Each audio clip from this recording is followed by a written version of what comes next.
बातमीने पहलगाम हल्ल्यानंतर केंद्र सरकारनेही पाकिस्तानी नागरिकांना भारत सोडण्याचे आदेश दिले आहेत।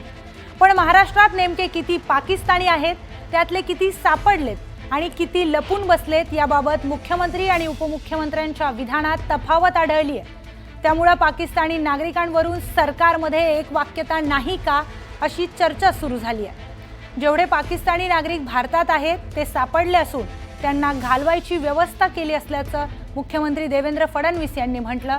तर महाराष्ट्रात 107 पाकिस्तानी बेपत्ता आहेत असं उपमुख्यमंत्री शिंदे म्हणाले।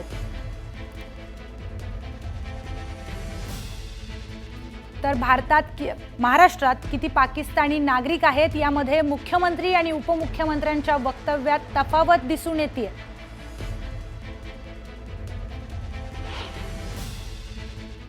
जेवढे पाकिस्तानी नागरिक आहेत ते सगळे सापडलेले आहेत, सगळे बाहेर चाललेले आहेत, सगळ्यांची घालवायची व्यवस्था केलेली आहे। एकही पाकिस्तानी नागरिक या ठिकाणी राहणार नाहीत। माझा अंदाज आहे आज संध्याकाळपर्यंत किंवा उद्यापर्यंत पूर्ण होईल। आता महाराष्ट्रातले काही 107 लोक कुठेतरी नागरिक बेपत्ता पाकिस्तानी आहेत। पाकिस्तानी जे जिथं असतील तिथून पाकिस्तानामध्ये चालते व्हा, अन्यथा पोलीस तुम्हाला शोधतील आणि जागेवरच ठोकतील। अशा प्रकारचं या ठिकाणी लोकांच्या मनामध्ये चीड निर्माण झाली आहे।